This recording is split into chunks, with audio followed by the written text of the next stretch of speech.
position en Europe devant BMW et Ducati. C'est-à-dire qu'aujourd'hui, KTM est le premier constructeur européen de motos hors scooter devant BMW et Ducati.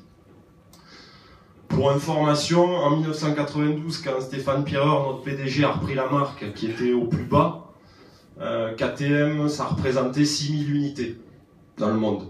Donc en 22 ans, on est passé de 6000 unités à 22 000 unités. Ah, bon, j'ai fauté. À 140 000 unités. Donc ces chiffres, c'est important que vous les connaissiez parce que vous, en tant qu'utilisateur et en tant qu'acheteur de la marque, c'est important que vous sachiez que la marque va bien, que financièrement elle est saine et qu'elle a plein de projets pour l'avenir et qu'il y a encore vraiment des belles choses à vivre aux côtés de KTM. La deuxième chose qu'on voulait partager avec vous, c'est notre 14e victoire consécutive au Dakar. Ça, c'est quelque chose qui n'a jamais existé. 14 victoires consécutives, c'est une des courses les plus exigeantes au monde en termes de machines, mais aussi pour les pilotes. C'est la 5e victoire consécutive pour Marc Coma, qui est un pilote emblématique de la marque. Et pour vous, en tant qu'utilisateur, ben, c'est pas anodin, c'est que si on gagne 14 fois le Paris-Dakar d'affilée, c'est qu'on a un savoir-faire et on a des produits qui, en termes de fiabilité, ben, sont au top. Et ces dernières années, même si on a eu une concurrence féroce, puisque Honda a mis des moyens importants sur les 3 dernières années, Yamaha est revenu officiellement, ben, c'est toujours une KTM qui gagne. J'espère que ça continuera dans ce sens et que vous pourrez continuer à bénéficier de tous ces tests en compétition sur vos motos de série. Dernier point que je voulais aborder avec vous, c'est le plus important à mon avis, c'est celui pour lequel vous êtes venus, c'est l'évolution de la gamme Adventure 2015. Donc jusqu'à maintenant, la gamme Adventure c'était un modèle, la 1190. En 2015, on a introduit 2 nouveautés, la 1050. La 1050, donc ça va être la porte d'entrée à la gamme Adventure. Donc c'est une moto qui va hériter de la technologie de la 1190, mais qui se voudra plus économique, plus légère, plus maniable, tout en ayant une technologie de pointe, puisqu'elle aura le traction control, elle aura le ride-by-wire qui est la poignée de gaz électronique et elle aura aussi un ABS de dernière génération. À savoir que cette moto sera aussi bridable pour le permis A2, donc pour les jeunes permis, il y aura une possibilité de rouler avec cette moto. La 1190, elle suit son chemin. C'est une moto qui a été introduite sur le marché en 2013, qui a beaucoup évolué en 2014 et qui continue à évoluer en 2015. Les settings de suspension ont évolué, les courbes d'allumage d'injection aussi, les coloris ont évolué. C'est une moto qui aujourd'hui arrive à maturité. C'est la sportive de la gamme. C'est aujourd'hui le meilleur rapport poids-puissance du marché des gros trails. Elle dispose aussi d'une technologie très avancée puisqu'elle a le traction control d'origine. Elle a l'ABS dernière génération de Bosch qui s'appelle le MSC. Donc c'est l'ABS qui prend en compte l'inclinaison de la moto, ce qu'on appelle plus familièrement l'ABS qui fonctionne en courbe. Elle a le TPMS, donc c'est les capteurs les indicateurs de pression de pneus, le traction control, je l'ai dit, j'ai fait à peu près le tour. En termes de puissance, ça reste aussi une des plus puissantes du marché puisqu'elle fait 150 chevaux en version libre. Même si en France, pour l'instant, on est un peu frustré encore, mais dans les mois qui arrivent, ça devrait évoluer. Et puis, la nouveauté, c'est réellement cette 1290 Adventure que vous avez derrière. Et ce produit-là, c'est au-delà d'un simple modèle supplémentaire dans la gamme KTM, c'est réellement tout ce qu'on sait faire de mieux aujourd'hui. Le R&D de chez KTM a mis tout son savoir-faire dans cette moto. Et je pense réellement qu'on a encore franchi un cap.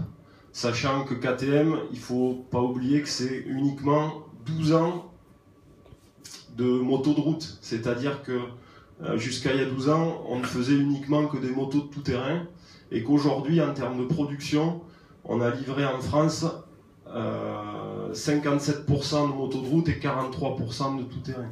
Donc on est clairement en train de devenir un des acteurs majeurs de la moto de route en France, en Europe et dans le monde entier.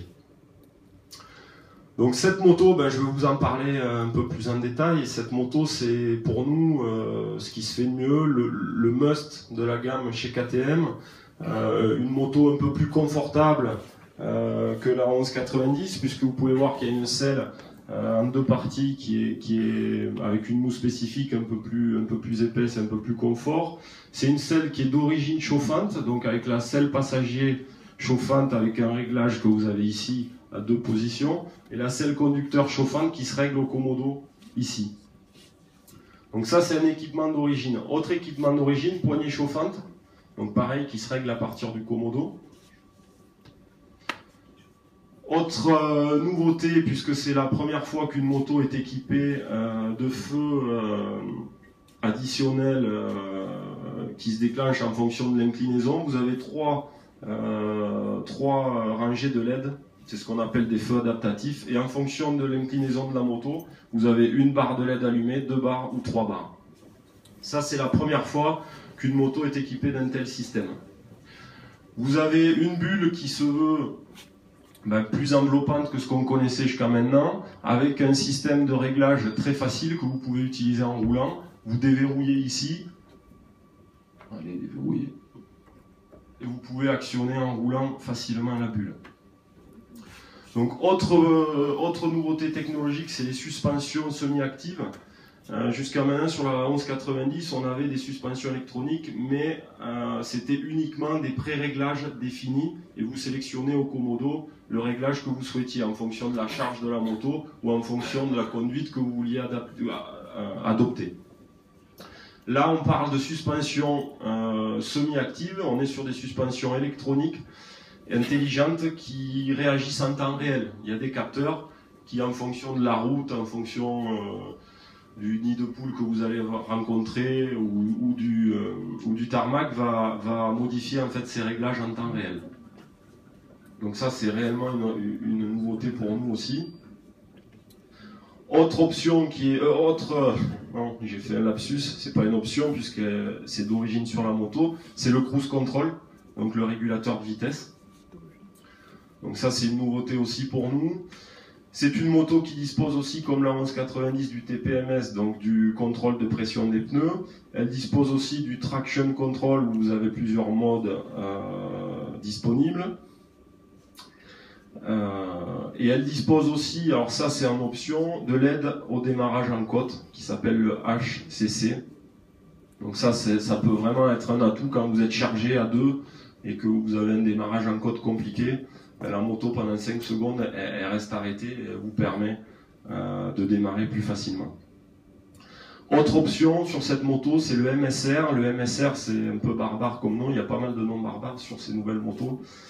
Le MSR, c'est un anti-dribble électronique, en fait, qui va venir, en cas de rétrogradage trop violent, qui va venir éviter que la roue arrière se bloque en remettant un petit peu du gaz sur le moteur.